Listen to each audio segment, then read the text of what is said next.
ప్రేక్షకులకు నమస్కారం. నేటి వార్తలకు స్వాగతం.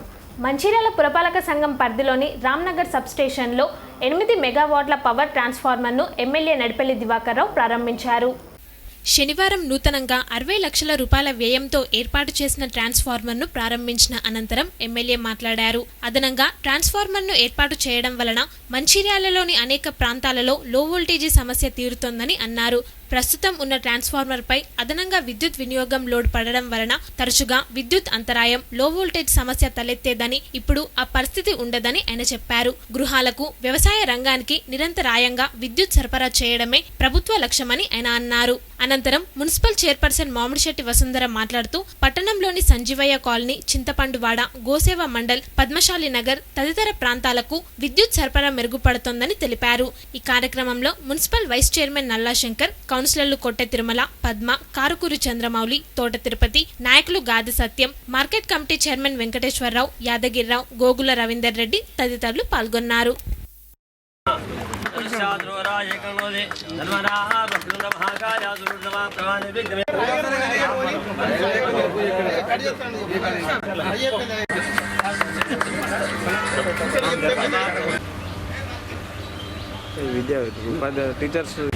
రాలివాగు ప్రాజెక్ట్ దాన్ని మీ అందరు తెలుసు. రామ్నగర్ సబ్స్టేషన్లో ఈరోజు అదనంగా 8 MVA పవర్ ఏదైతే ట్రాన్స్ఫార్మర్ ఇక్కడ ప్రారంభించిన సందర్భాలు ఈ రామ్నగర్లో గతంలో నేను ఎమ్మెల్యేగా ఉన్నప్పుడు సబ్స్టేషన్ మనం కట్టాలనుకున్నప్పుడు వాస్తవంగా మంచి భూమి దొరికిన సందర్భంలో ఇది మార్కెట్కి సంబంధించిన భూమి. ఆనాడు మార్కెట్కి మనం ప్రభుత్వ పరంగా డబ్బులు కట్టించి భూమిని తీసుకుని ఇక్కడ సబ్స్టేషన్ పెట్టిన సందర్భాలు. దాని దృష్ట్యా ఇది పెట్టప్పటి నుంచి మనకి ఈ ప్రాంతంలో లో వోల్టేజ్ తగ్గిన సందర్భాలు, ఇంకా లో వోల్టేజ్ ఉన్న దృష్ట్యా మరి అదనంగా ఈనాడు ఈ ట్రాన్స్ఫార్మర్ కూడా మరి ఎలా ప్రారంభించడం ఈ ప్రాంతానికి ఎంతో ఉపయోగపడే కార్యక్రమం అనే మాట కూడా ఈ సందర్భం చెప్పండి. తెలంగాణ విడిపోతే కరెంటు కటకటాలు ఉంటాయి, కరెంటు కష్టాలు ఉంటాయని ఆనాటి సమైక్య రాష్ట్ర ముఖ్యమంత్రి చాలా సందర్భాల్లో టీవీలో ఇంటర్వ్యూలు ఇచ్చిన సందర్భాలు. కానీ అనతి కాలంలోనే ఒక 6-7 మాసాల్లో పట్టిన మనం సమృద్ధిగా కరెంటు ఉత్పాదన అనుకోండి, ఇతర ప్రాంతాల నుంచి అనుకోండి, పూర్తిగా మనము తెలంగాణ రాష్ట్రంలో ఇతర ఆధారపడకుండా కరెంటు సరఫరా చేస్తున్న సందర్భం. మరి లో వోల్టేజీ సమస్య ఉన్నందు కారణంగా ప్రత్యేక దృష్టి సాధించి మరి 8 మెగావాట్ల వోల్టేజ్ ట్రాన్స్ఫార్మర్ను మరి ప్రత్యేకంగా మన పెద్దల ఎమ్మెల్యే గారు ఇక్కడ స్వయంగా కృషి చేసి తీసుకువచ్చినందుకు వారికి ప్రత్యేకంగా ధన్యవాదాలు తెలియజేసుకుంటూ మరి మంచిర్యాల పట్టణంలో మరి వారు ప్రతినిత్యం మరి కరెంట్ అయితేనేమి ప్రతి విషయంలో కూడా వారు ప్రత్యేక శ్రద్ధ చూపెట్టి మన ముఖ్యమంత్రి కేసీఆర్ గారు తెలంగాణ రాష్ట్రం ఏర్పడ్డాక ఏ ఒక్కరు కూడా మరి కరెంటుతో ఇబ్బంది పడడానికి 24 గంటలు పవర్ ఇవ్వడానికి వారు కృషి చేస్తున్న సందర్భంలో ఈరోజు కూడా ఇవ్వడం జరుగుతుంది. దానిని ఆసరా తీసుకొని కూడా మన పెద్దల ఎమ్మెల్యే గారు మంచిర్యాల పట్టణం కూడా ప్రతి వాడవాడలో కూడా మరి వోల్టేజ్ సమస్య ఉన్న ఏరియాలో కూడా ప్రత్యేకంగా వారు చొరవ తీసుకొని ట్రాన్స్ఫార్మర్ బిగించడం జరుగుతుంది. ఈ నెల 9న ఆదివారం శ్రీరాంపూర్ ఏవీ ఫంక్షన్ హాలులో INTUC జనరల్ బాడీ సమావేశం జరుగుతుందని స్టాఫ్ అండ్ వర్కర్స్ యూనియన్ ప్రధాన కార్యదర్శి జనక్ ప్రసాద్ పేర్కొన్నారు. ఈ సమావేశానికి 1000 మంది క్రియాశీలక కార్యకర్తలు, ప్రతినిధులు హాజరవుతారని చెప్పారు. ముఖ్య అతిథిగా మాజీ మంత్రి శ్రీధర్ బాబు, మాజీ చీఫ్ విప్ వెంకటరమణారెడ్డి, మాజీ ఎమ్మెల్యే అరవింద్ రెడ్డి, మాజీ ఎమ్మెల్సీ ప్రేమ్ సాగర్ రావు హాజరు కానున్నారని చెప్పారు. ఈ సమావేశానికి కాంగ్రెస్ పార్టీ నాయకులు, INTUC నాయకులు అధిక సంఖ్యలో పాల్గొని విజయవంతం చేయాలని కోరారు. పబ్లిక్ రంగ సంస్థలు, ప్రైవేట్ రంగ సంస్థల్లో బొగ్గు ధరల నిర్ణయంలో ప్రభుత్వం ద్వంద్వ విధానాలు అమలు చేయడం సరైంది కాదని అన్నారు. ఈ ధరలను ఏకీకృతం చేయాలని డిమాండ్ చేశారు. 10వ వేతన ఒప్పందం వెంటనే చేయాలని డిమాండ్ చేశారు. 9వ వేజ్ బోర్డు పెండింగ్ సమస్యలు పరిష్కరించాలని డిమాండ్ చేశారు. ఈ కార్యక్రమంలో INTUC కేంద్ర కౌన్సిల్ సభ్యుడు కమలాకర్ రావు, ఉపాధ్యక్షుడు శంకర్రావు, బాపురావు, కార్యదర్శి కోండ్రలింగయ్య, కాంగ్రెస్ పార్టీ నాయకులు కాసిం, భీమ్రావు, ఎంపీటీసీ ధర్ని మధుకర్, వార్డు సభ్యులు సత్యనారాయణ పాల్గొన్నారు. ఏరియాకి సంబంధించినటువంటి Singareni college staff and workers union INTUC general body meeting రేపు 9వ తారీఖు నాడు ఉదయం 10 గంటలకు ఏవీ ఫంక్షన్ హాల్లో జరుగుద్ది. ఈ సమావేశానికి పెద్దలు మాజీ మంత్రివర్యులు జీవన్ రెడ్డి గారు, అదేవిధంగా మాజీ మంత్రివర్యులు శ్రీధర్ బాబు గారు, మాజీ చీఫ్ విప్ గండ్ర వెంకటరమణారెడ్డి గారు, మాజీ ఎమ్మెల్సీ ప్రేమ్ సాగర్ రావు గారు, మాజీ ఎమ్మెల్యే గడ్డం అరవిందరెడ్డి గారు, మాజీ ఎమ్మెల్యే ఆత్రం సక్కు గారు, వీరితో పాటు ఐఎన్టీసీకి సంబంధించినటువంటి కేంద్ర కమిటీ ఆఫీస్ పేర్లను కూడా అటెండ్ అవుతారు. శ్రీరాంపూర్లో ఉన్నటువంటి 10 మైన్స్ 20 డిపార్ట్మెంట్ నుంచి దాదాపు 1000 మంది డెలిగేట్లు ఆ ఏవీ ఫంక్షన్ హాల్కి అటెండ్ అవుతున్నారు. ఎస్సీ కార్పొరేషన్కు కేటాయించిన నిధులను మిషన్ భగీరథకు మళ్లించి కార్పొరేషన్ను టీఆర్ఎస్ ప్రభుత్వం నిర్వీర్యం చేస్తుందని మాల మహానాడు రాష్ట్ర అధ్యక్షుడు పసుల రామ్మూర్తి ఆరోపించారు. శనివారం మంచిర్యాలకు వచ్చిన సందర్భంగా ఏర్పాటు చేసిన మీడియా సమావేశంలో రామ్మూర్తి మాట్లాడుతూ దళితులు ఆర్థికంగా ఎదగాలనే లక్ష్యంతో ప్రారంభించిన ఎస్సీ కార్పొరేషన్ నిధులను మిషన్ భగీరథకు మళ్లించడంతో దళితులకు రుణాలు అందడం లేదని అన్నారు. దళితులకు 3 ఎకరాల భూమి ఇస్తానని ముఖ్యమంత్రి మాట తప్పారని ఆయన చెప్పారు.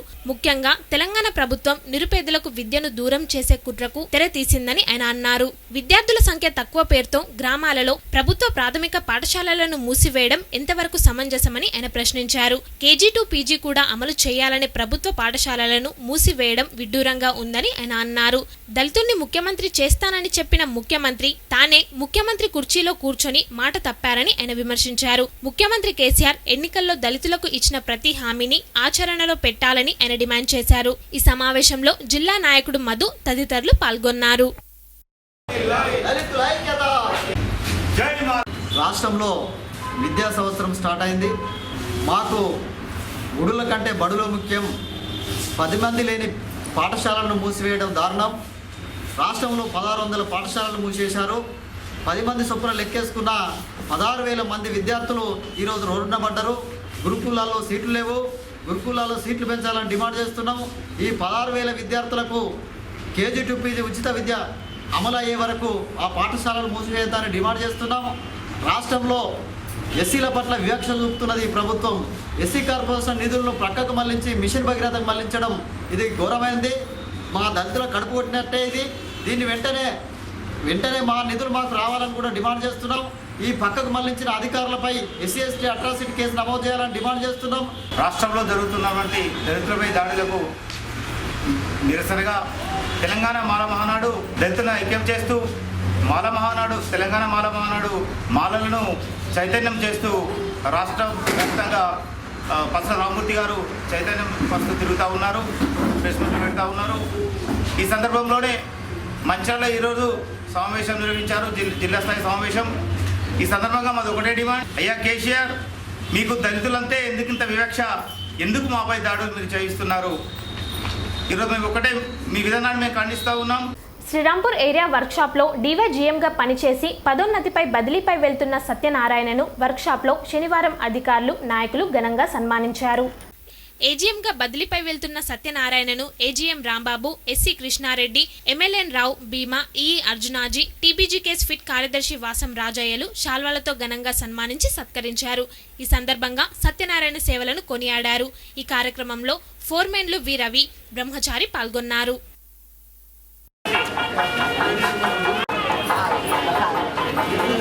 ఇంత ఒక రకంగా ప్రమోషన్ మీద మేము వెళ్ళాల్సి వస్తుంది, తప్పదది.